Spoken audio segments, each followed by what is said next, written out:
presidential election in Syria. My name is Paul Seils, and I'm the Director for Peace Practice and Innovation at the European Institute of Peace. I'd like to thank our co-hosts, Carnegie Middle East Center and Maha in particular. We enjoy a very strong relationship with Maha and with the Center, and we very much trust that that will continue. I also want to thank Emma Beals for really being the engine behind this idea for driving it forward. And we're delighted to see that so many people have registered for it, indicating, I think, a huge amount of interest in the subject. As you all know, the issue of free and fair elections is central to the Syrian question. It's not just because this is enshrined in the UN Security Council Resolution 2254, which lays out the pathway to peace, but because democracy and elections were such an integral part of the reason that Syrians took to the streets back in 2011. A properly timed and managed election is critical on any path towards a peaceful resolution of the conflict. It might seem to some people a bit premature to speak of a free and fair election in Syria, but we don't think it's ever too early to discuss the path towards such an election. While the circumstances for such an election might not exist right now, and maybe very obviously don't, it's essential to understand what the obstacles and challenges are that we can all be working on to overcome, so that hopefully at some point in the not too distant future, such an election is indeed possible. To empower Syria is considerable. So today we hope to have a fuller understanding of the tasks ahead of us. So again, thanks to Emma, thanks again to Maha for the cooperation with us in all of this. And with that, also thanks to our expert panel for joining us. And with that, I'll pass on to Maha to make some more additional welcoming remarks. Thank you. Thank you, Paul. And this is indeed turning to be one of the strongest partnerships we have. And I want to thank Emma for, as you said, being the engine that's really propelling a lot of the best work on Syria, frankly, out there. It's great to be on this panel with all of you. As you said, the issue of elections in Syria is a critical one, not only because it was a fundamental demand and continues to be a fundamental demand, at least the right to choose one's own representatives is a fundamental demand of most Syrians, but also because there is a lot of concern that with these elections being constitutionally mandated and coming up, I mean, as part of the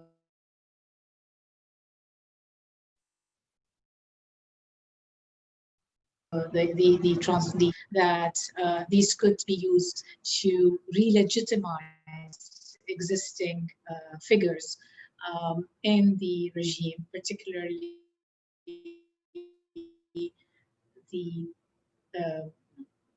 should the read Bashar al-Assad come about, which in the current conditions is the most likely outcome.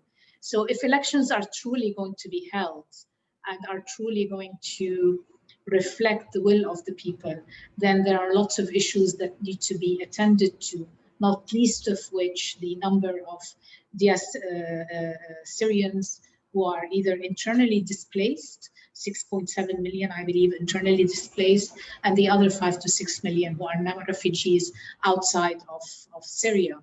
The logistical nightmare of just getting them to actually cast ballots is already one challenge, and it's a technical challenge, but that could potentially be overcome.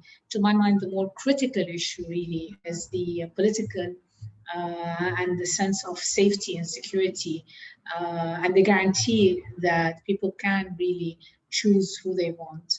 Now, on the other side is who will be allowed to run, but that's a different story. I will stop here because I do not want to preempt the discussion in any way. I'm Maha Yahya, I'm the director of the Carnegie Middle East Center. So please allow me to give you all a very warm welcome. I will be logging off and then attending as a participant halfway through, so we don't clutter your screen with additional, basically, sub-screens. Thank you. Emma, over to you. Thank you, Paul, and thanks Maha and Carnegie as well. Thank you all for logging on, and thanks to Said, Vladimir, Dima, and Assaad for joining us to speak today. I'm Emma Beals, a senior advisor at EIP, and I'm very pleased to moderate this important discussion. In advance of the 2014 presidential elections, experts produced a range of work on possible UN monitored elections, though much of that has been gathering dust since then. And over the last 7 years, there's been very little discussion of Syrian elections outside of Syria itself, mostly due to the fact that the conditions for holding them don't exist, nor are they likely to exist in the near or even the medium term. However, there are presidential elections on the books for next year.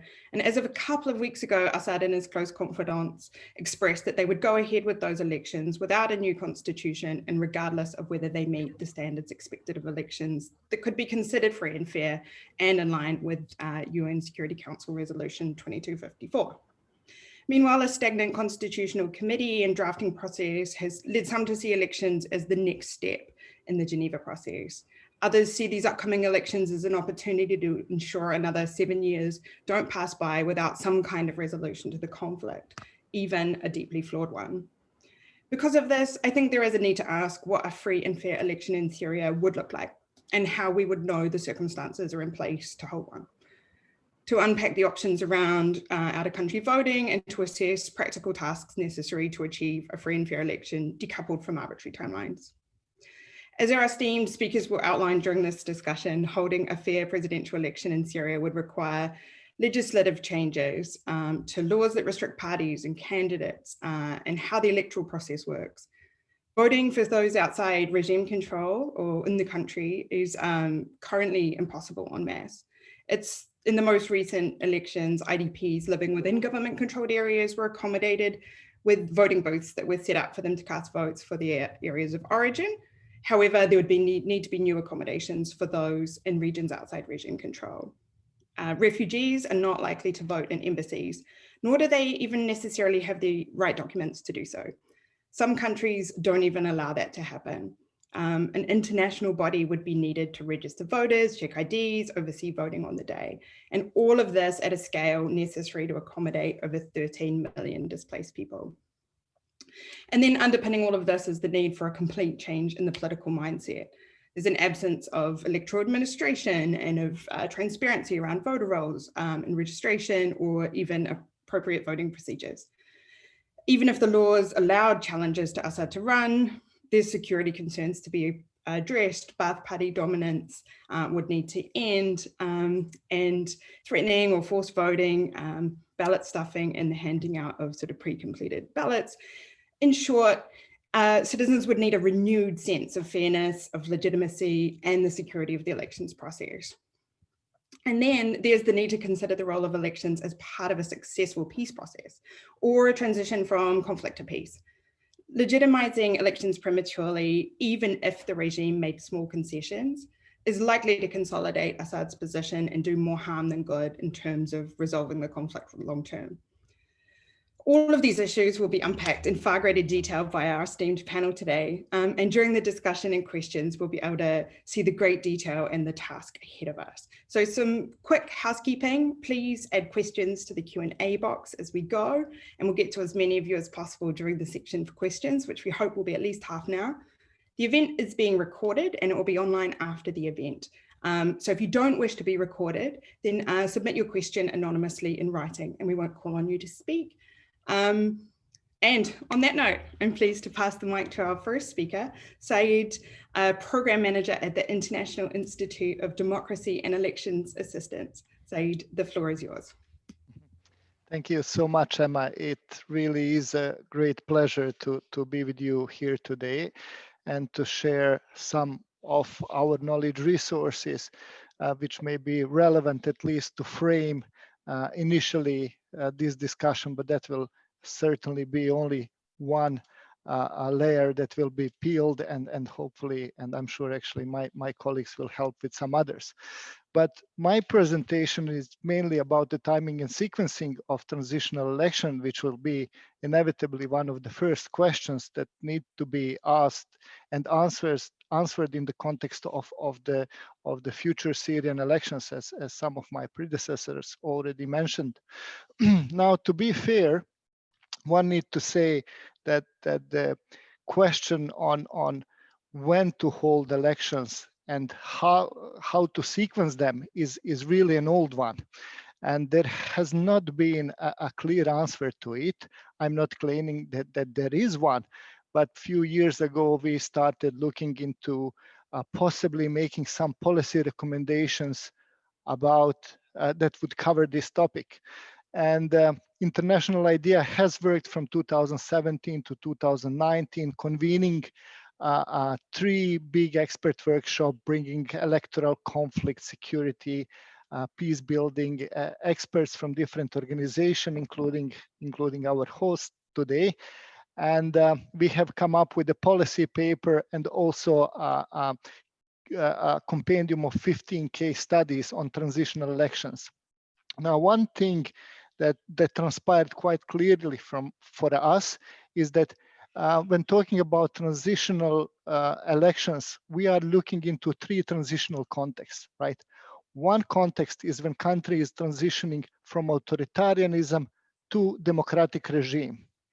The second one is when country is transitioning from deep political crisis to political stability. And the third one is when country is transitioning from war to peace. In these 3 contexts, countries found themselves at the junction when there is no law or constitution that can tell them when to organize elections. And even if there is a one, these deadlines have been broken. So pretty much the field is clear for any decision. Now, these situations usually create 2 camps. One that argues for very quick elections, and another one which is taking more position towards organizing towards delaying elections, and both camps do have some good arguments. So the proponents of the quick elections, and we are now talking about elections in which countries are democratizing, right? Where the war has ended, or countries that need to go from deep political crisis to stability. The very discussion on the elections means that there is momentum, and quick organization is usually a quick election is usually there to ride on this positive momentum, not to give time to spoilers to regroup, and then very often international community needs a government that has been democratically elected, right? Now, the problem with organizing elections very quickly is that these elections can be technically very messy. They can be destabilizing for the countries which may have just shifted from war to peace. Such elections, when supported by international community, are often seen as the exit strategy, right? They can be seen as a means to an end, as the end of democratization process. And those who are proponents of delayed elections, they argue that the time is needed to prepare. Yeah, it's not easy to prepare elections when the war has ended, or when the authoritarian regime has left, or after a prolonged political crisis, because you need to build institutions, you need to build the law, you need to make sure that there is democratization process, that political party pluralism has a time to develop, and so on. And especially in the context which are transitioning from war to peace, it is important that the peace building and state building processes have picked on, right? The problem with delayed elections is that, again, what is good for the early election is a problem for the late, because the momentum can be lost. Very often we have seen situations in which prolonged elections lead to failed expectations of citizens.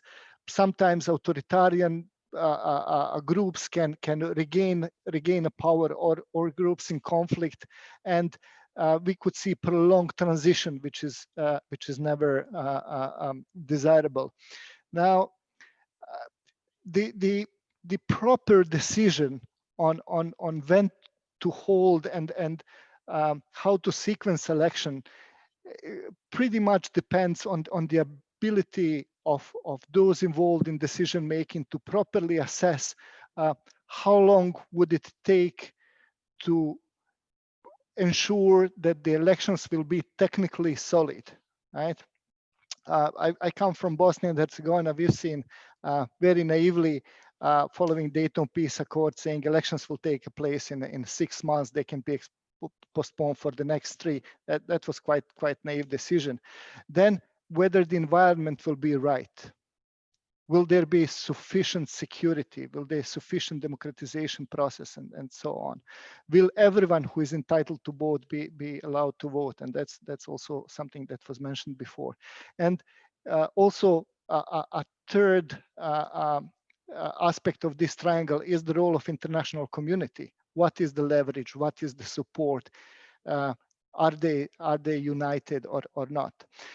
So these 3 need to be balanced, and I will just go into these 5 recommendations very quickly to drop them for maybe discussion. So one is it's really not about decision when elections, whether they will be soon after the transition started or they will be delayed.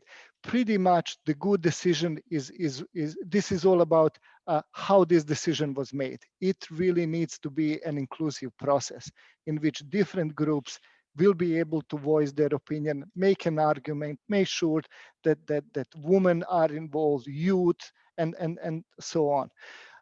Then when these decisions are made, one is actually looking into one elections, but there is a need to look beyond the single electoral cycle and beyond elections, because elections should not be seen as a means to an end. Election is just an instrument to elect officials. There are other processes that need to be taken into account. Then third and very critical recommendation was that one should not allow accommodative arrangements or transitional arrangements to undermine democratic processes in the long run. There are many instances, especially when elections serve to transition from war to peace, that are preceded by peace arrangements which put in place some undemocratic arrangements. And these undemocratic arrangements, if they become permanent, they will undermine electoral process and democratic developments in the long run. So elections, it is assumed that from elections to elections, democracy will grow. But if such arrangements exist and if they are permanent, they may just block democratic development. Then when organizing first elections, one should really need to think about creating electoral processes that can be sustained over a longer time period. Don't think about one election process. Think about whether this is something that a society can sustain. And thirdly, international community does have a role and does have a leverage and needs to align and to assist with supporting countries and the people in being able to experience a democracy through democratic elections. I will stop here, and I just hope this kind of gives a sense of the thinking from international idea. Thank you. Thank you so much, Syed. That was a very helpful framing for our discussion of where elections fit within transitions. I'll now pass to Vladimir Pran, a senior advisor at the International Foundation for Electoral Systems. Vladimir, thanks for being here this morning. The floor is yours. Thanks for having me, and I'm hoping that my connection will be good enough for the next 10 minutes. I might be sort of coming in and out, so please bear with me. Let me start by saying that I'll try to frame this introduction, and we can go later into more details of the electoral framework. I'll frame this introduction by presenting what are the challenges that exist right now in the legal framework and the procedural framework of elections, as elections are being conducted or have been conducted so far in Syria, and how this relates to the conflict situation. The assessment and my thoughts will be based on we observed the elections in July, in the legislative elections in Syria, so we could see how the legal framework is implemented on the ground. We had a team of people who were reviewing the process. We had some people inside Syria also who were reporting, and so we could see how the constitution, the election law, the other laws that are framing the electoral process are being implemented, and where they deviate from the legal framework, and also how this implementation, what it means for potential presidential elections and the environment under which these elections should be held. So to start with, maybe we can mention what Emma started. The elephant in the room is the environment. There are no indications that the environment will change from what it was in July parliamentary elections to presidential elections in next year. If we just assume that environment will not change, then we know that polling will take place only in the areas under governmental control. We also know that we assume that special arrangement for the IDPs will be similar to what it was in the parliamentary elections. So that is elephant in the room without even looking into the election law and the setup of the Electoral Authority, which, as was mentioned, Electoral Authority is not quite the authority that would build trust in those who are participating in elections.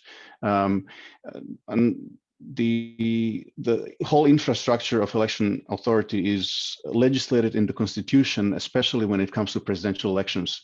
So the members of various committees are appointed by directly or indirectly by the executive branches, from president to Supreme Justice Elections Commission to governors in case of lower level committees. And the constitution explicitly grants a mandate to the Supreme Constitutional Court to administer the key aspects of presidential elections, such as candidacy, and to adjudicate disputes in legislative elections. And as you can see in this scheme, the president appoints the Supreme Court, the Supreme Constitutional Court, and the Supreme Constitutional Court is administering these elections and adjudicates disputes. So it's set up that will not build confidence for other participants in elections. It's not independent election administration the way we would characterize it. What is missing in these graphics also is what we saw in parliamentary elections is that the Ministry of Justice and the public prosecutors actually assumed a role in electoral process, and this is outside the legal framework. We didn't see this in the law, but we saw that in the practice. So the independent, neutral electoral administration is probably one of the biggest challenges. The second big challenge is the voters. We don't know who the voters are, frankly. That's the simple in a nutshell. We don't know how many voters there are. The numbers don't make sense. The official numbers that were published are very general. They were published just on the level of nationwide level, with few exceptions. Few governorates also published their numbers, but they were not broken down, detailed by areas or even by each governorate. And as you can see on the screen, the numbers just don't make sense. We have huge increase of voters, registered voters in these elections, and much less in the previous elections. And one of the reasons is because simply there is no voter registration in Syria. There was no voter registration in Syria for parliamentary elections. Anyone who had national ID could go out and vote, which is different than how elections were conducted in the previous legislative cycles and presidential cycles, when there was some auditing of the voters list, some checking of the family cards against the voters list, and so on. In July elections, essentially everyone who had ID could show up at a polling station, and at the polling stations, they had a blank form for voter registration, and they were registering voters as they came. And that's why it's impossible really to determine properly the turnout, because voters were registered as they came in. The number of 18 million people is probably just everyone who has ID or who has residence in Syria. We are not really clear. There's no any disaggregated data, so we will probably not know in advance to presidential elections what is the real situation with voters in Syria. The challenge will also be with the candidacy. We're now going into a little bit of political competition territory. Of course, we assume that Bashar al-Assad will run for election. It hasn't been officially confirmed. It doesn't have to be at this point. I will present a little bit later electoral calendar. And we don't know if there are any other candidates that will be running, that will be competing against him. But there are some serious hurdles for the competition in presidential elections, and unfortunately they are constitutional. So this is not something that can just change in elections law. The parliament cannot pass this. It's constitutional, and that has to go to some sort of referendum. And the constitutional hurdles are 10 years residency, and the president has to be supported by 35 members of the parliament. That will be very hard to envision that opposition candidates would be endorsed by 35 members of the parliament, especially when we know that only 67 MPs were elected in parliamentary elections, which were not part of the national list, which is Ba'ath-led coalition.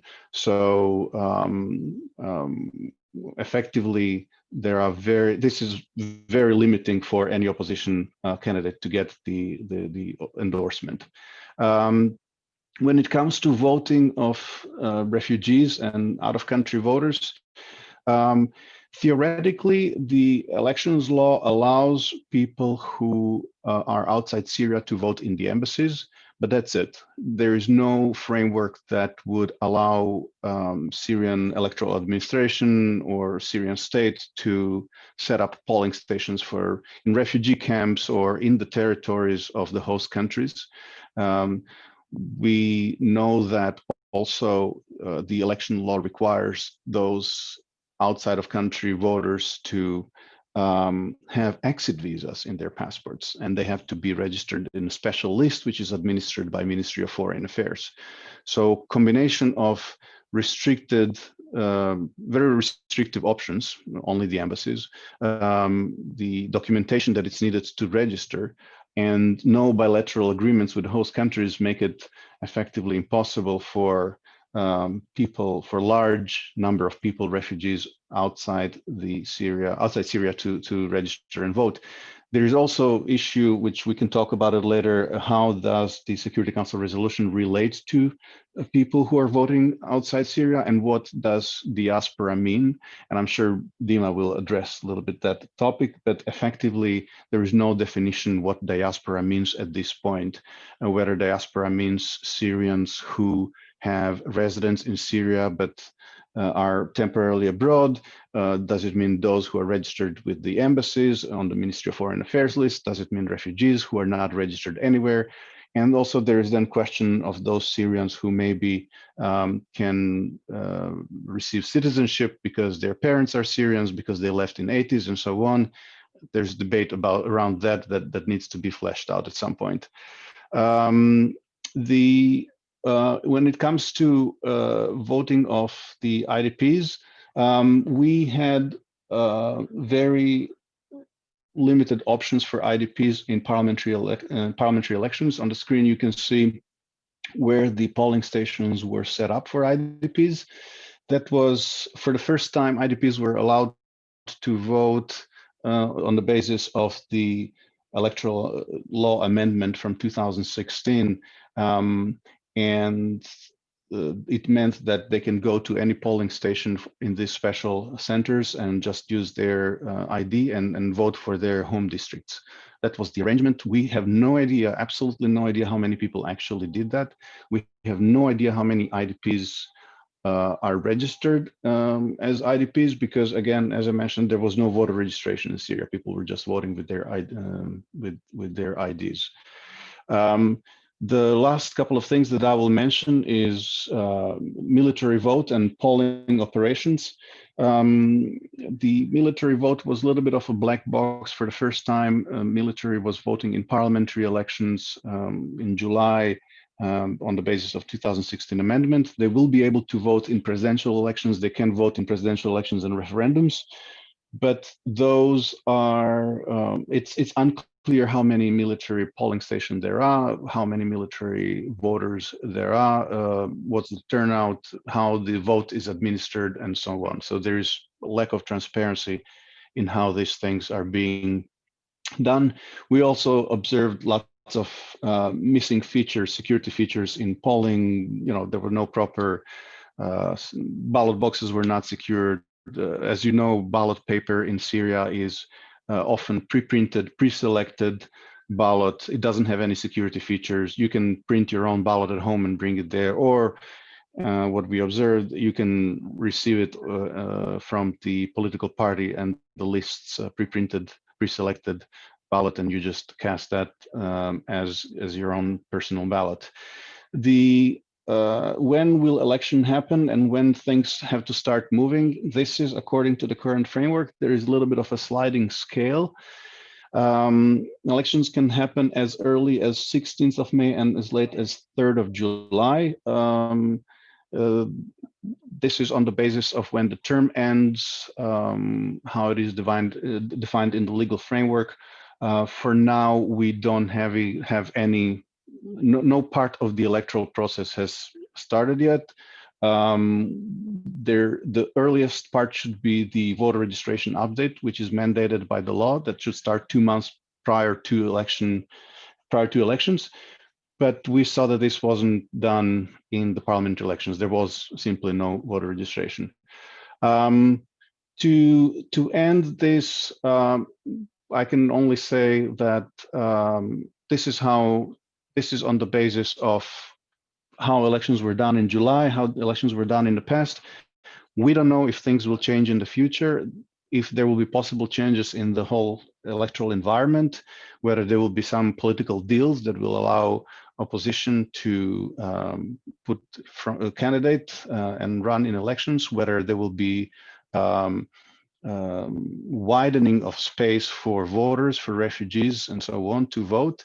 One thing that, if there's one thing that I would like you to take away from this, is that most of the changes, the structural changes that are now guiding the presidential elections in Syria are unfortunately constitutional.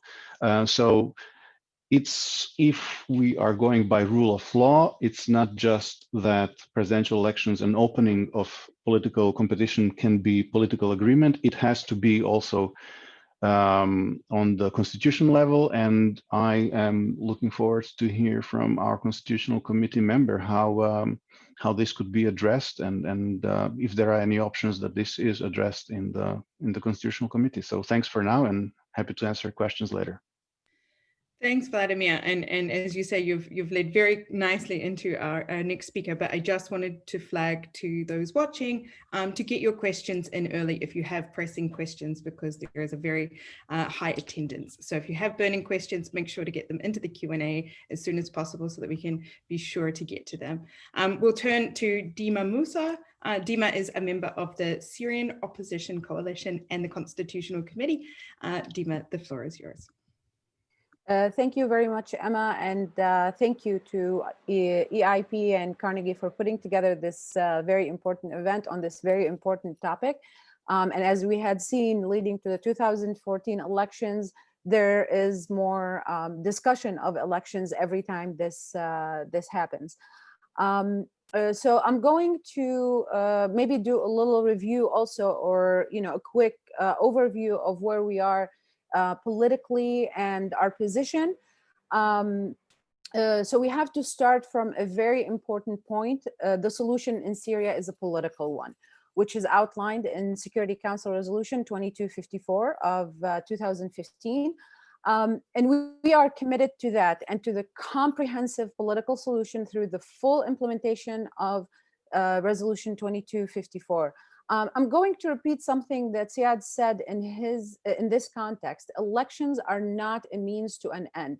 This is a very good concept to keep in mind.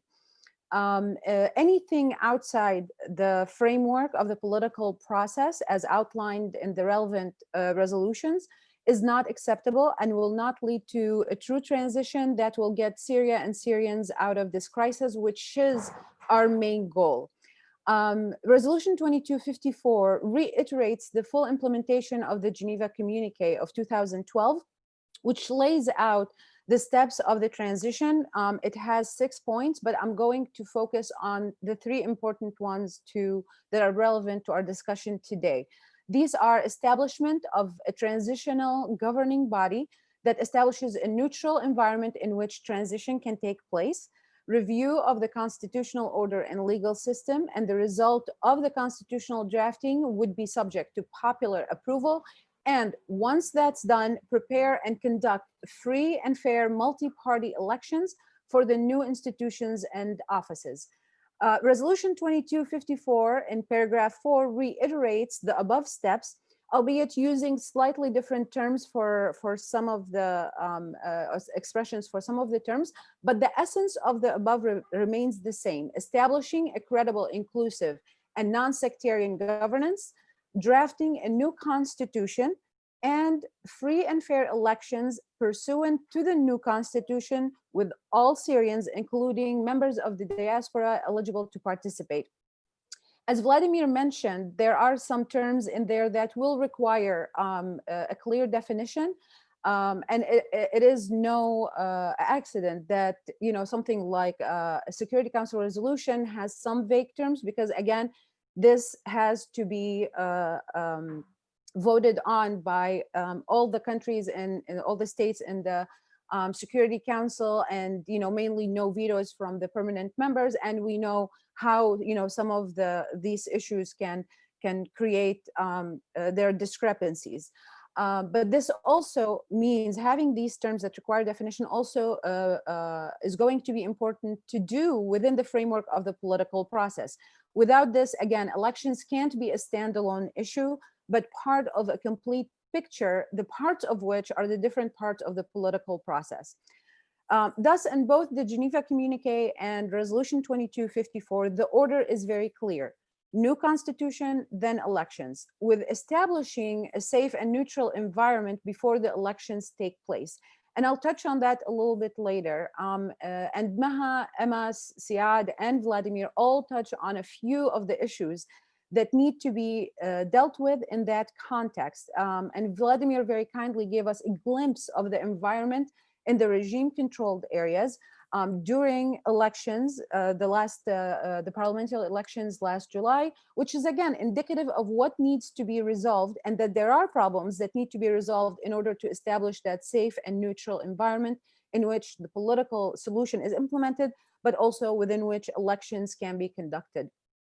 The importance of this is that elections and election laws are tied, going back to tying the new constitution and then elections.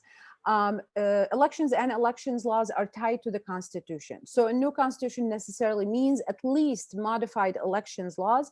And this is why we have within the Syrian Negotiations Commission, we have also been working on reviewing existing Syrian elections laws and articles relating and affecting elections within the constitution as part of our work within the Constitutional Committee. It's a complete package and can't have one without the other, can't just take one out and work on it in a vacuum. So any elections outside the framework of the relevant resolutions and the international decisions regarding Syria is outside the political process, and the resulting political solution, any elections outside of that framework are irrelevant, as we see it 2021 is no different than 2014 when the last presidential elections took place. And that didn't stop the political process from going on and from us engaging in it. And it should not now, and it will not. Here it's worth reminding that also UN Special Envoy Mr. Geir Peterson noted in several of his briefings to the Security Council, at least, I'm going to mention a few, the August 19th, July 23rd, May 18th of this year, that elections would be administered under the supervision of the UN and according to 2254, pursuant to a new constitution. So again, reiterating that the UN role is going to be within the framework of 2254 and a comprehensive political process. Now, due to the inability to move forward in the negotiations in Geneva in its 8 or 9 rounds, mainly because negotiations require 2 sides engage positively and seriously, and that being unavailable, as every time we went there, we did not find a serious partner across the table. We found ourselves looking at entering the political process through the constitutional door. Here, it's very important to reiterate that the constitutional process is not being moved up in the order of the political process. It's not being done in a vacuum or apart from everything else, but it's merely an entry point, meaning that when it comes to implementation, the order has to be what is stated in both the Geneva Communique and Resolution 2254. But let's start from somewhere, and this somewhere right now has become the Constitutional Committee, which was established pursuant to a letter dated September 26, 2019, from the UN Secretary General to the Security Council, and that letter laid out the terms of reference and core rules of procedure for the Constitutional Committee and its work, and noted its reference within its work, one of them being Resolution 2254, which also, as I mentioned, it references and reiterates the Geneva Communique.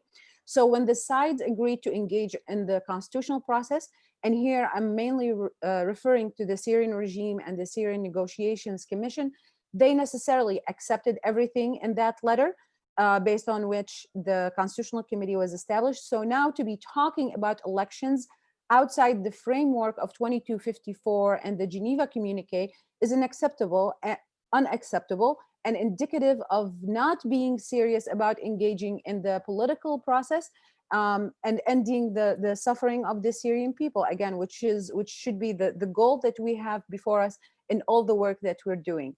I should also note here that the full implementation of 2254 includes, in addition to the roadmap of the political process, which is in paragraph 4, in all the other paragraphs, it is in essence amounts in essence to establishing the neutral and safe environment in which the political solution is to be implemented, and which is necessary to be established before conducting any elections.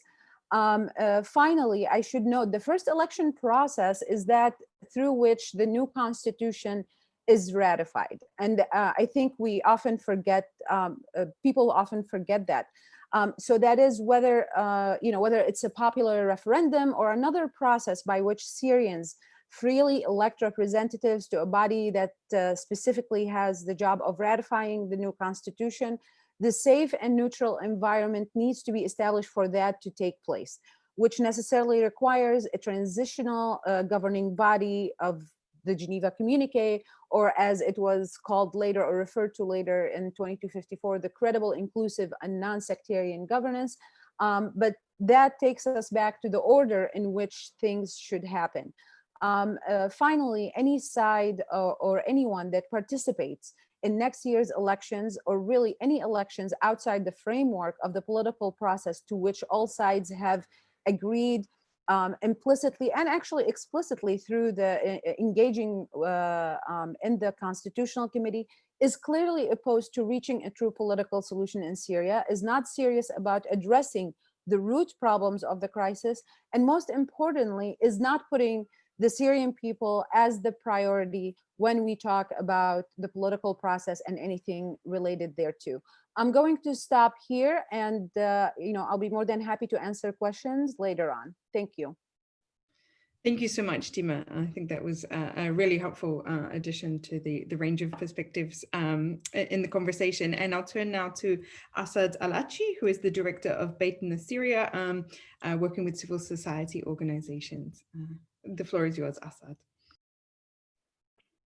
Thank you very much, Emma, and thank you for Carnegie and EIP for having us today in a very timely conversation on such a hot topic as elections in Syria. Just want to do a very brief history of electoral, let's say, culture in Syria. Let's not forget that Syria is very much a one-party state since 1963.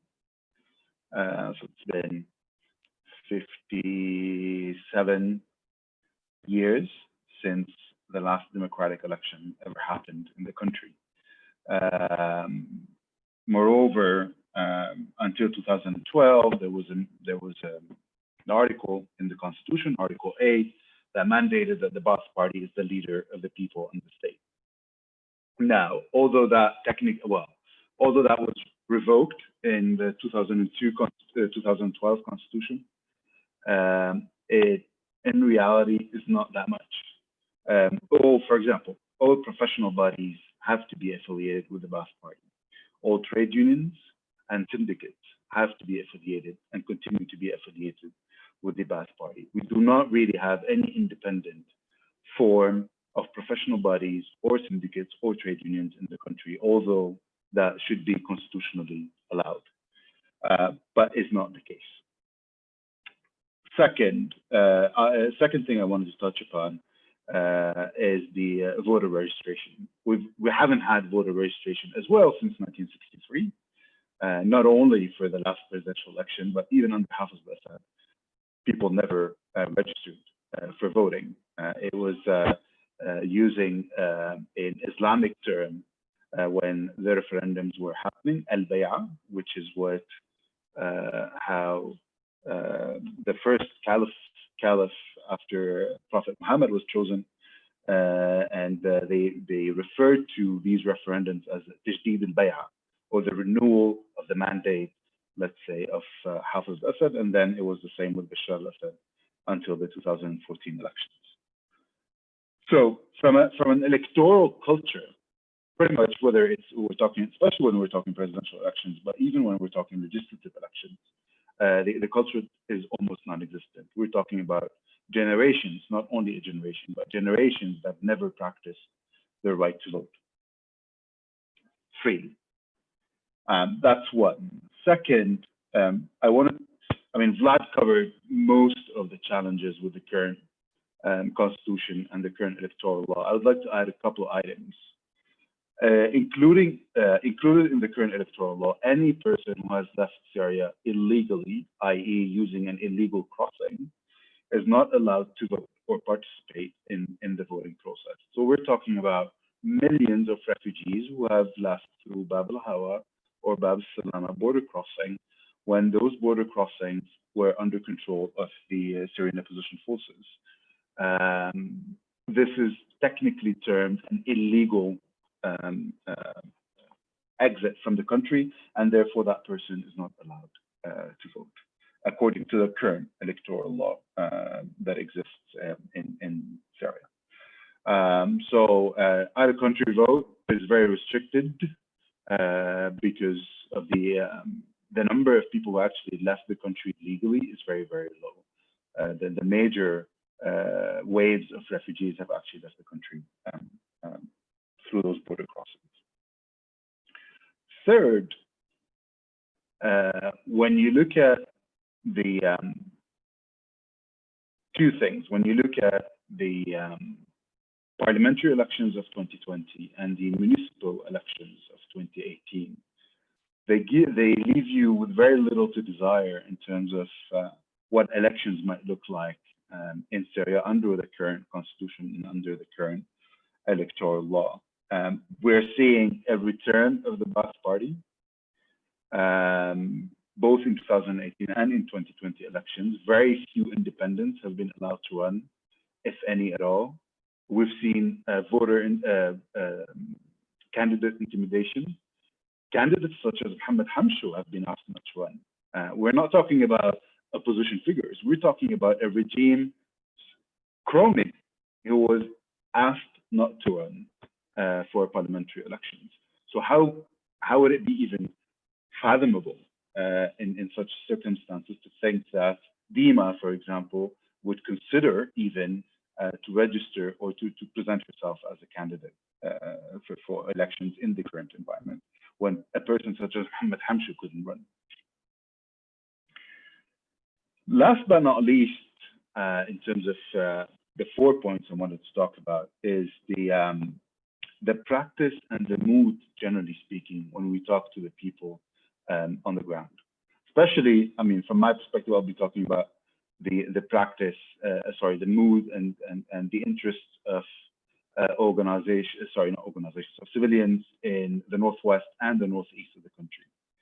Both in the northwest and in the northeast, there is very little interest at the national level. They don't see that as a priority. They don't see presidential elections a priority. They don't see also legislative elections as a priority, because for them, they do not necessarily directly impact their lives. They're much more interested about local elections because they see that local elections can actually impact their lives, and they have probably more say into the candidate and into who to choose, who the candidates are, and then who they can vote for. So that led me to think that probably a pathway for elections in Syria should kind of be reversed and started with local elections, then going to legislative elections, and then finish with presidential elections, rather than just focus so much on who the next president is. At least that's the feeling in the northeast and in the northwest of the country from the people we have talked to. Given those 4 points, that make 2021 presidential elections just a repeat of what 2014 has been, exactly as Dima has said. And there is no reason to think that the Syrian regime or its allies, mainly Russia from this perspective, will change any behavior from now until the elections are held. But even if there should be magic, even if magic happens and Bashar al-Assad decides to become more inclusive, I'm just talking imaginatively here, there is no time to prepare for a fair and free presidential election in 2021. There is no way we can account for all the IDPs and refugees. I'm just not going to repeat all the things that were said by both Dima, Vlad, and Saeed. But the scale that needs to be put in place to make sure that these elections are free and fair is not something that can be achieved in 5 months, 6 months, or even a year. It will probably take years to be able to get to the point where we can satisfactorily say that we can hold free and fair elections in Syria and out of Syria. And the last thing I wanted to touch upon is something that Dima also touched upon, which is the safe and neutral environment, and how civil society organizations, let's say, define or try to understand what safe and neutral environment means.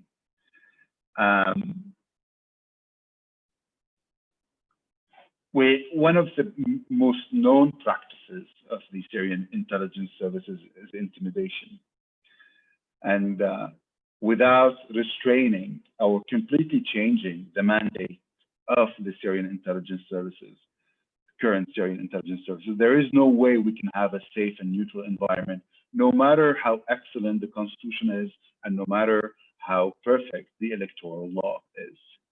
So the practices that have existed for more than half a century in Syria needs to be completely changed. The way the security sector sees its role within the community, the way the different security branches behave, et cetera, et cetera, et cetera. So we're talking about the need really to have security sector reform before we're being able to talk about free and fair elections.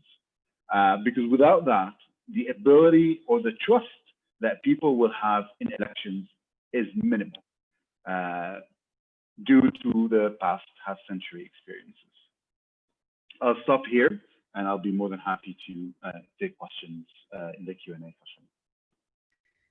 Thank you, Assaad, and thank you to all our panelists for those excellent interventions. It's given a lot to think about and a really good base to start the question and answers from. We've already got a lot of questions. Some of them I'm going to group together and put to the panelists as a series of questions that are sort of themed. Some people I'm going to cross to give short verbal interventions. First off, there was a very quick question to Vladimir that I think is helpful for us to hear a little bit more about before we continue the Q&A. It was regarding the constitutional requirement prohibiting male candidates from having a non-Syrian wife. Is there a similar clause for female candidates with non-Syrian spouses? Or is it assumed that all candidates are male? And just in general, just to address the issue of women's political participation and what are the most significant challenges and needs specific to women's participation? So a couple of things. Number one, it just assumes that the candidate is male. There is no that should be non-Syrian. So the language in is male.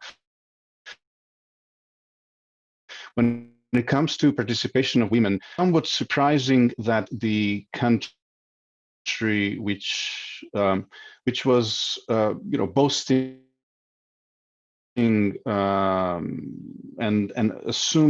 claiming some of the progressive leftist ideas that it leftist progressive idea that participation of women was just total disaster when it comes to their candidacy. There are no special measures for women candidates, and so we see the rate of women that are elected in parliament was spectacularly low.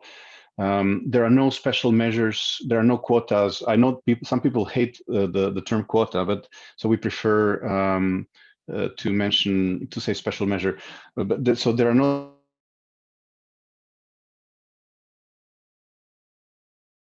nor special measures for women, as nothing that would enable higher participation. And if you see the number of women that are elected in parliament this year, I think it's even less than it's in the previous years.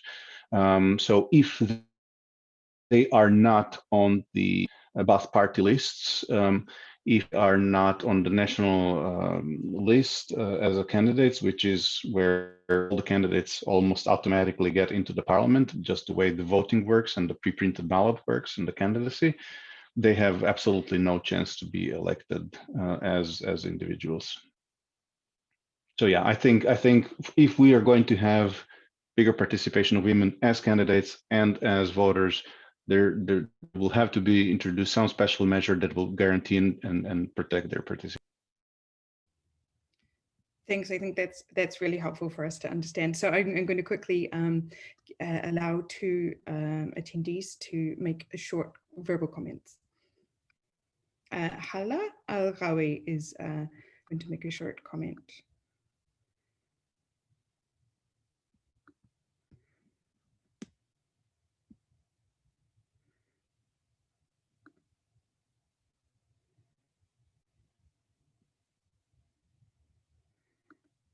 Hala?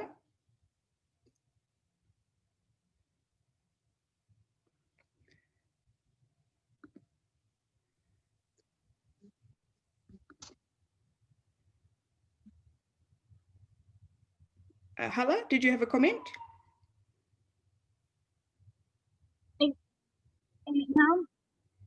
نعم.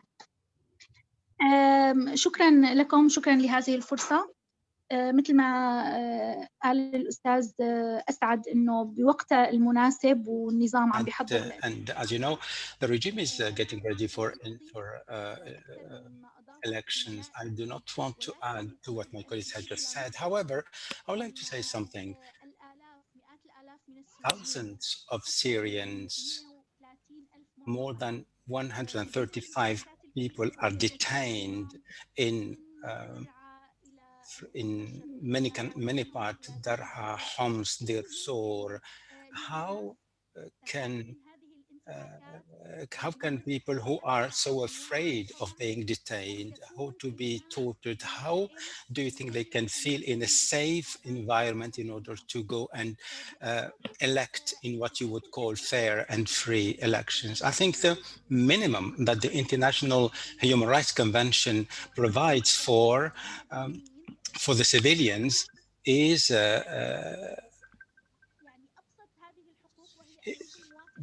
the least of the rights is that people have their liberty to participate in the elections, who can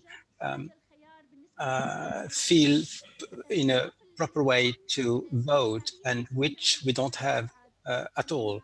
And with regard to the electoral law, as you know, unfortunately, it does not provide for people who live abroad, for the diaspora to participate properly in these elections. And therefore, because everyone who is abroad is somehow looked at as being an opponent, and therefore it is very important to look at what happens in Bosnia and Herzegovina after the Dayton Agreement. There are many mechanisms that should be followed in order to provide a proper environment for the elections in Syria. And this is what Mr. de Mistura has just said 3 years ago. He said there are many procedure stages that are prior to elections, and those steps may take years, and therefore, but since then, nothing happened. So we look at the diaspora, the IDPs, the upcoming, the environment is not proper, and even if we assume that IDPs will vote, well, most of them will not be able to go to embassies, and some of them may be prohibited from voting. We have also reports from 2014 regarding the pressure that was implemented, voters that were pressurized on Syrians who were in Lebanon, for example, who were threatened and blackmailed, etc. So there is absolutely no proper environment for these elections, and therefore it is not possible to say that the environment has got the least minimum of safety. Now, 10 years after being deported abroad, so the people who live abroad will be absolutely not in proper conditions to vote, to contribute democratically, and therefore what we need, I think the international community has to pressurize the regime to educate and to impose those changes that are prerequisites for proper elections. And as you know, there has been many countries who tried to organize elections.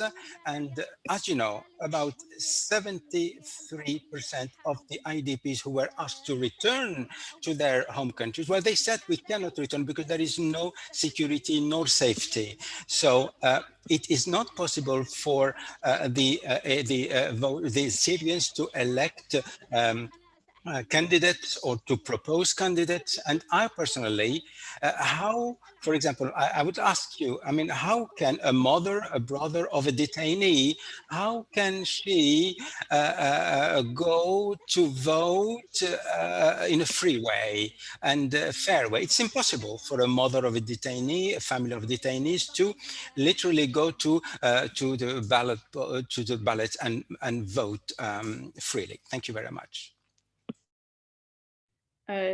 Thank you very much, Hala. Imad?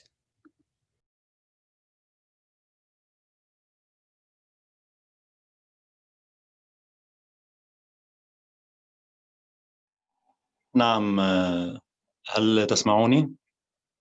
Yes, do you hear me? نعم Do you hear me? نسمعك. Yes, we do hear you. Go ahead. Well, thank you very much for all the speakers who have taken the floor. There are some questions I would like to raise, if I may. The current law,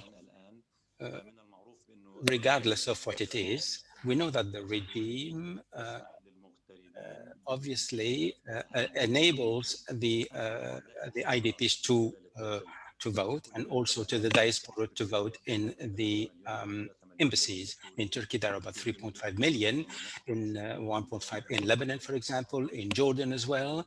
So the diaspora is very big. So these huge diaspora. Now, if there were an agreement with the embassies in Lebanon or the countries that I mentioned, so that elections are organized for the IDPs, the refugees, so that they can vote properly. Now, the question, can we reach that through the United Nations pressurizing the regime in order to provide such environment for IDPs and diaspora to vote properly?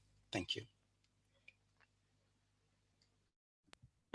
Thank you, Hala and Imad. Those were important points, both about the safety and security and the ability of the displaced to be able to participate. We also have a question along the same lines, which is regarding the ability of the displaced to stand in an election. So the question asks that if the international community would endorse ignoring the current constitutional clause of residency, so that there could be a more widely acceptable alternative candidate. Can the external opposition, in its broader sense, I guess both the official opposition and the broader political space, come up with such a candidate? And if that can't be done, then where does that place us with regard to an election? So if anyone on the panel wants to respond to either the comments about the broad challenges for displaced voting or displaced candidacy, or outside of Syria candidacy, this would be a good time. Assaad, do you want to jump in there? Yes, sure. I'll take the question on displaced voting and displaced candidacy. I absolutely understand that according to the current Syrian electoral law, Syrian diaspora is allowed to vote. However, they have to have left the country legally, i.e. through the official borders manned by the current Syrian government. So the airports, or at the moment, just the Syrian-Lebanese border. If they have left the country using an illegal crossing or borders controlled by the Syrian opposition forces, they lose their right to vote, and therefore they also lose their right to be candidates. So the millions of refugees and that have left the country illegally, unfortunately, cannot vote according to the current Syrian law. So there needs to be pressure to change that if we want to have a more free and fair election in the country. And that's number one. In terms of candidacy, it's a bit different. And Dima, please correct me, or Vlad, but it's my understanding that the Syrian diaspora can vote, but they cannot run for office. That's my understanding of the current Syrian electoral law. But if someone has a better information, please correct me. I mean, I'm not 100% sure. But even if Syrians outside Syria could theoretically stand and be candidates or run for office, the environment is absolutely not conducive for Syrians abroad to engage in elections inside the country. Intimidation, number one. Arbitrary arrests of family members. We all know how much pressure that was put on some family members of the Constitutional Committee members So imagine if you run for office, just being a member of the Constitutional Committee, that automatically subjects your family members that are in regime areas to pressure. So imagine if you just would decide to stand for election. That's another level of pressure and intimidation that the regime can put in place and put in action. And that's why I think the key to answer all these challenges is the safe and neutral environment. Without a safe and neutral environment and everything that a safe and neutral environment entails, free and fair elections in Syria are just a myth. And I'll stop here.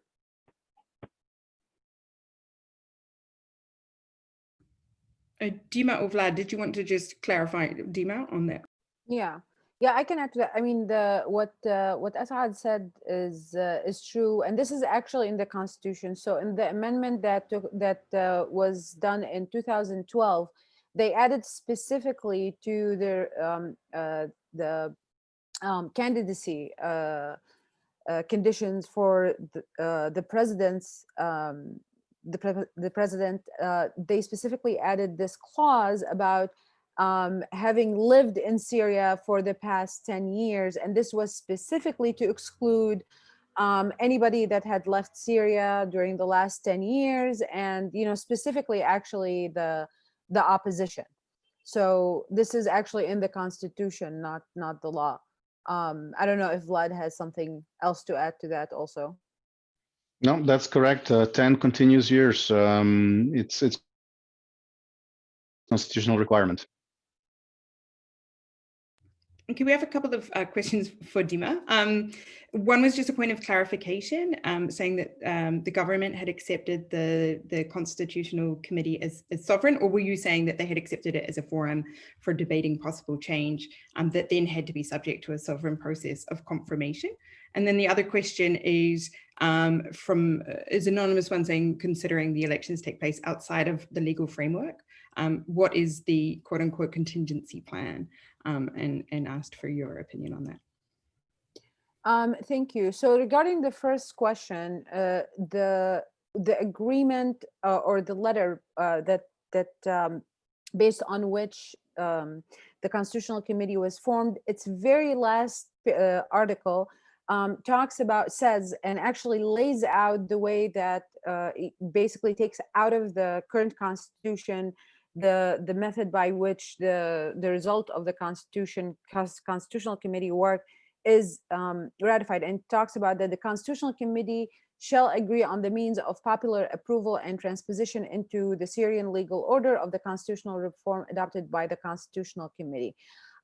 So this basically takes out of the current Constitution, which actually lays out the method by which any constitutional amendments are ratified or become law, and gives this the ability for the Constitutional Committee to decide the method by which the results of this constitution are ratified. Now, when we talk about the regime, it is, you know, even though they agreed to be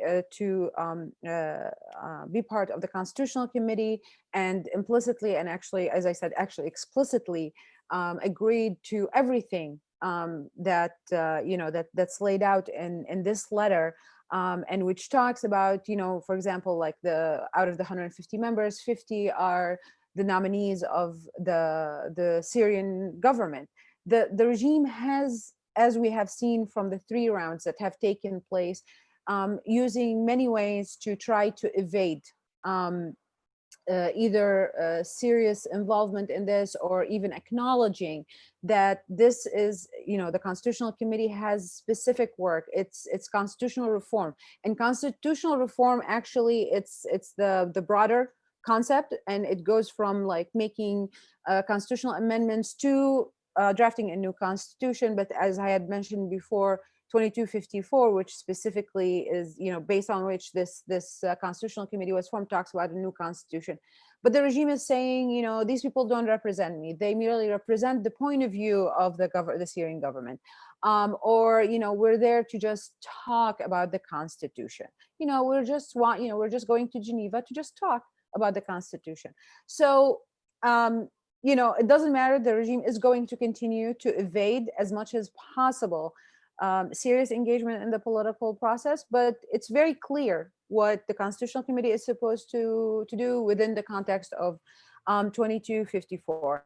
As for the second question, as I had said before, we heard the same questions ahead of 2014 presidential elections. What is your plan if the regime goes ahead and carries on with the constitution? Let them, let it go ahead and do its with the elections. Let them, go ahead and do that. We are committed to a comprehensive political solution, because without that, we are not going to talk about all the issues that my colleagues talked about, that my panelists talked about, and also Dr. Hala, when she talked, she said, what about the detainees? If we accept that these elections are going to happen and we have to do something and forget about the entirety of the political process, these hundreds of thousands of missing and detained people are not going to be talked about. That's not going to be resolved. All the IDPs and their misery, they're going to continue to be IDPs. All the refugees, especially in neighboring countries, are going to continue to suffer. So it doesn't matter. We are very clear. We're committed to the comprehensive political solution in accordance with 2254. Thank you. Thanks, Dima. And I wanted to put a question to Vladimir and Saeed. It was something that Assaad said and is then reflected in a question from the floor, which is about beginning with a system that starts at a local level rather than the presidential level. And obviously you've both studied similar kinds of elections in other places. And I just wondered if you had any thoughts on how presidential elections versus, a more localized election phasing has gone in other places, or whether you had any reflections on that for us. Maybe I can just very briefly say that we saw both cases, right? We saw national elections or presidential elections in advance to local, and we saw, like, for example, in Kosovo first, we had local elections and so on. So it depends on the context. I don't think it's one size fits all. I think it depends on the context. What I can say, though, is that all the structural issues that we saw in the recent parliamentary elections and that we talk about today in terms of presidential elections, we'll still have them. We'll still have the environment, of course, but even if we ignore environment, even if we are just looking at the electoral framework, we still have the same laws. We still have the same electoral administration, which is probably the biggest problem. We still have the elements of and stakeholders which are maybe not even in the law. However, electoral practice showed that they have a role. For example, prosecutors generals, or how the governors are appointing the nomination committees, how their influence on voting committees and so on. So I cannot advise whether local elections would have higher priority than national. I think it's contextual, but I can tell you that we would have very similar issues, and probably the electoral administration and the lack of trust of what kind of electoral I'll just quickly mention that in the past, as we worked on Syrian file with many people, we've heard calls and requests from the areas that are not governed by the regime, that maybe we should build capacity for them to run elections there, which would be then accepted. And that would be also problematic, I think, the building capacity to have this sort of decentralized local elections where people are running their own elections in their own little, in municipalities and towns, without having some sort of uniformity and independence and so on. I think it would be equally problematic no matter who runs them. So continue.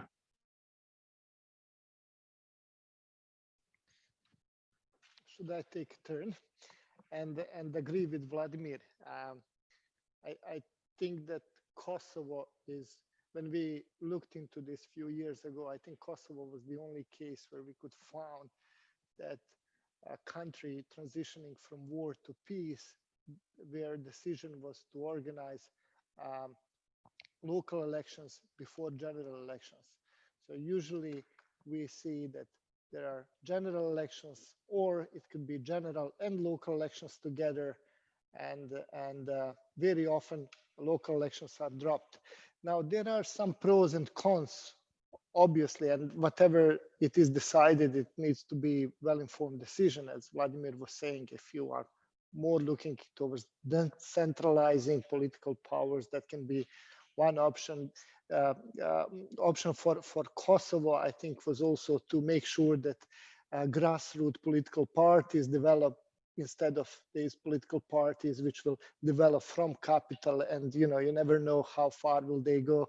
There are instances, I think, in Lesotho where national elections took place before having a local legislative framework for organizing local elections, and then 18 years after, the local elections never took place. So there are some experiences from which I believe those making decisions or considering situation in Syria can learn. Yeah, but that's a very, very good point to consider. Dima? Yeah, if I may add something here, and I know I'm going to sound like a broken record, but we need to repeat it as many times as we can. We need to, about the comprehensive political solution and why this is important to talk about elections coming after, in order after the new constitution, especially when we're talking also about local elections, because within the constitution we also are going to touch on issues such as the extent of decentralization and centralization in the future Syria, how are at the local level, because right now, for example, governors are get appointed. Now this could change because pursuant to a new constitution, there could be a different mechanism where they're actually locally elected. And also that the shape of this local involvement, even on the national level, because also we're going to talk about, is the system parliamentary or presidential or somewhere in between, and the parliament, is it a one chamber or two chambers? So all of these things really affect any elections that happen at the local level. And again, I want to build on something that Syed said.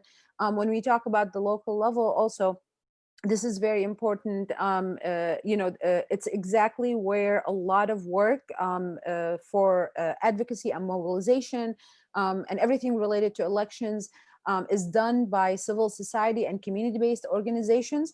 And this is something that currently is, this space is, like everything in Syria, is being decided and determined by the tight security apparatus in Syria. So these things all connect to each other, and we go back to that safe and secure and neutral environment. Thank you. So I want to wrap 3 questions into one, because we're beginning to run out of time. And so one question is, what's the point of elections anyway? The conflict is being decided on the battlefield and through reconstruction. The second is, pretty much, what's the point of elections anyway? Do you think Russia would leave the election under the auspices of the UN without having a favorite candidate for its own interests? And then the third builds on the Russia theme to sort of say, what do we think the presidential elections in the US? What impact will that have on the potential Syrian elections in terms of the US imposing certain political transition or steering its own policies? So we have facts on the ground and great power politics, basically, and how they relate to any potential future election. Who would like to take that?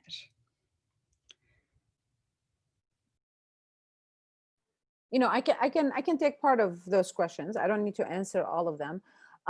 Again, the elections, what's the point? This goes back to again to what Syed said. Syed said where elections not a means to an end, and actually not even an end to an end. You know, they're just part of a complete package, and this is something that will happen continuously. It's not a one-time elections thing, and even after a political solution, political transition, and you know, I happen to expect, and I think, you know, maybe our experts here can correct me, but you know, a lot of times the first elections after the even at the parliamentary level, they're not really reflective of where we are getting to, or it's not actually the shape that we want to get to eventually, because people are coming out of a conflict, and you know, there isn't, especially in a place like Syria, the political life hasn't really existed for over 50 years now. So until people find their place in that political space, you know, it's going to take a few iterations, a few elections to get to that point that we're getting to. But the idea is that elections are not our goal. What happens, you know, in the entire system, this is our goal. So, you know, the point is that the first elections, you know, after transition are going to just sort of, you know, give some sort of faith for people again that we are moving in the right direction. The transition is happening, even if the results the first or second or even fifth time are not exactly to their liking, but at least they'll see some progress that we are changing. In terms of the question about Russia, and I don't remember specifically like all the parts of that, but I do want to remind, even though, you know, Russia is the main backer of the regime, along with Iran, 2254 passed the Security Council. It's a Security Council resolution in which Russia has a veto power. So, you know, and again, this goes back to the way it was phrased, but again, this is, the order is clear in which when we talk about elections, they come after a new constitution. Now, whether Russia will accept a candidate they don't like, you know, we hope to get to a point where this does not matter. But again, you know, the same can be said about the US or, you know, other countries, because everybody might try at some point to say, you know, we don't really like this candidate. What's important to me is that a candidate that Syrians like. Will we get to that again? Will we get to that right away after, you know, right after transition? Or, you know, is this going to take a few years to get to? You know, we don't know, but I'm not going to worry right now about if Russia is going to like a candidate or not. I'm going to worry about what's going to get us to put things on track for us to go in the direction where we end up with, you know, Syrians are the ones who have the final say in anything relating to Syria and their officials, elected officials. Thank you. If you want, Emma, I can also add, and agree with Dima quite a lot in really reiterating the point that we need to understand transition as an incremental process, and we need to set the measure of a progress, right? And to be realistic, because failed expectations can also be traumatic. An example maybe to have in mind is Myanmar, although they did not transition from war to peace, but from authoritarian regime towards that, moving towards democracy. It's a transitional process, but it took undemocratic constitution and undemocratic elections to get in position where they could organize democratic elections and have a change of power, right?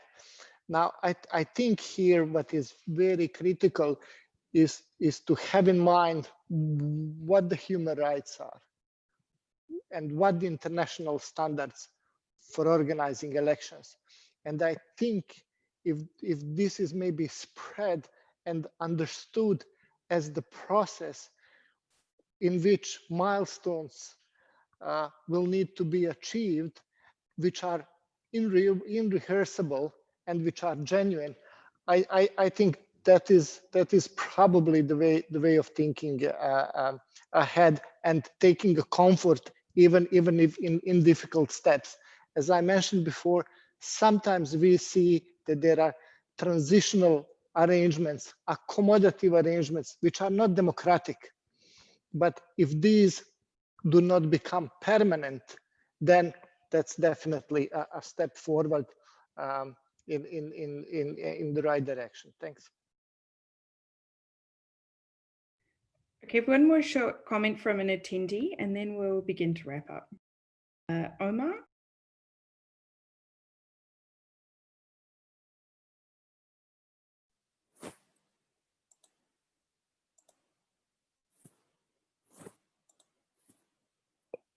Omar, if you unmute.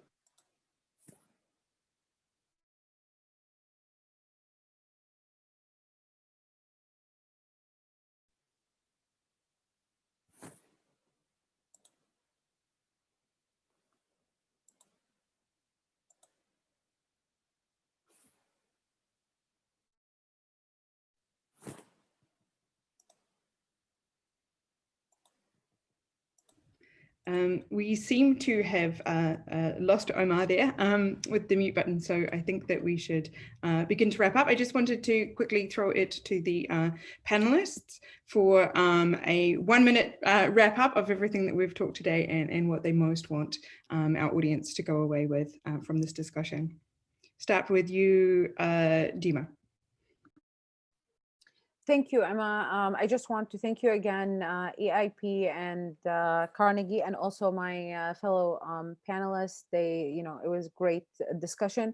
Again, I think the most important point that I would like to the attendees to take away with them and to keep in mind, especially as we are hearing more and more talk, and maybe there is a little bit of Syria fatigue.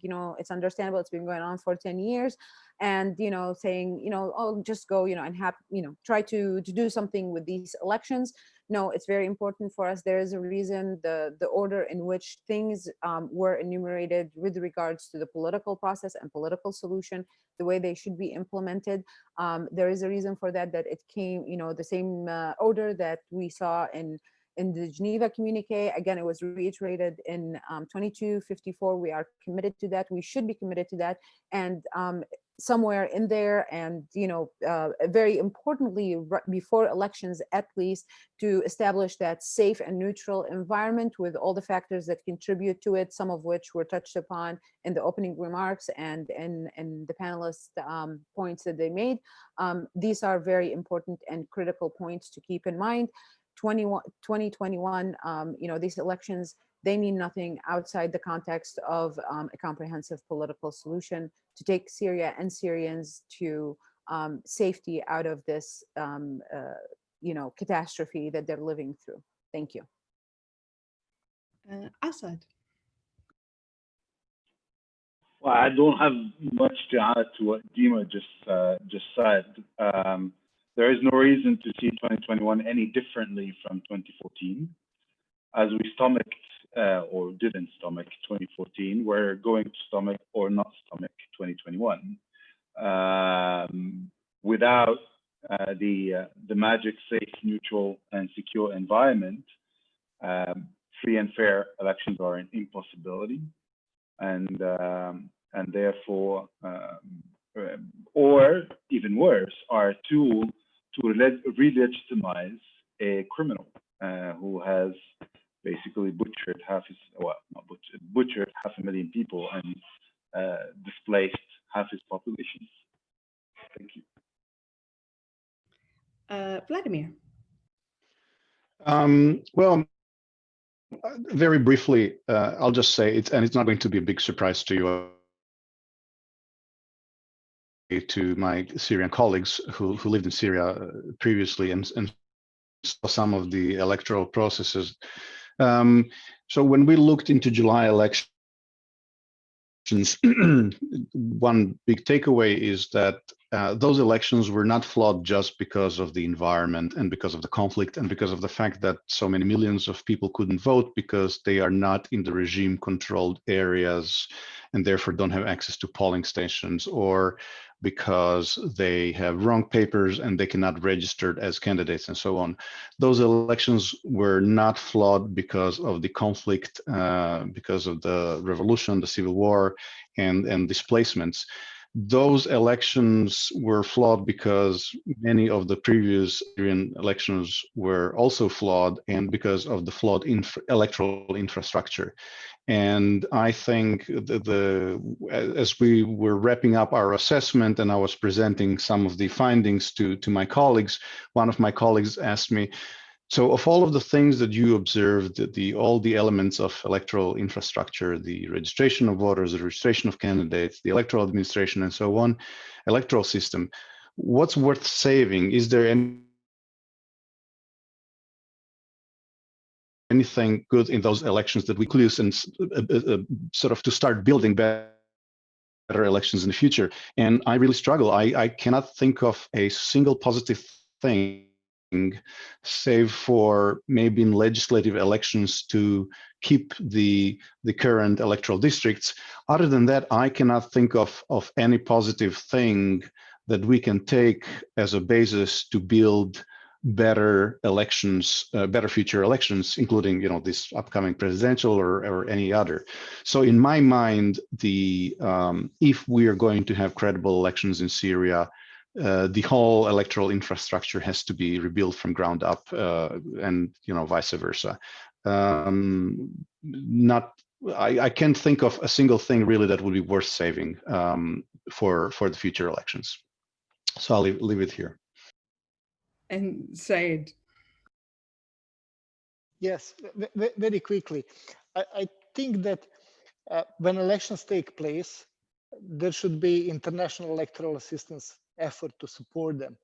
And I think that international assistance has set some things clear long ago. And that's, although elections are sovereign national process, that process does not belong to a government or to an individual. It belongs to the people. So people are sovereign. People own the process, right? And I think that's probably the way to think about when discussing future steps for Syria. Thank you all so much. I think we've heard an enormous amount today, that elections themselves are not the solution and they need to occur in a whole peace process and a range of actions. A calm, safe and neutral environment is needed, constitutional change, environmental and security factors, political will, and a political environment, among many other concerns. It's clear that next year's elections won't meet those standards. But one day, an election in Syria might. We have also heard, however, that there's a lot of work to be done in advance of that happening, and that there are many areas where we can learn more or do more to help to facilitate that at some point in the future, whether it's more research, advocacy, technical proposals, constitutional amendments, or the huge issue that is displaced candidacy and voting, or as Vladimir has just said, rebuilding the entire electoral infrastructure from the ground up.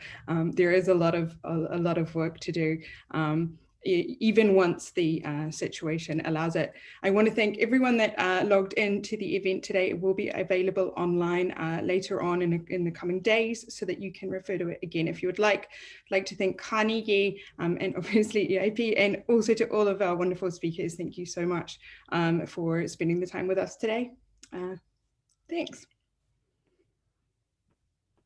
Thank you, Emma. Thank you, everyone. Thank you, everyone. Thanks. Bye-bye.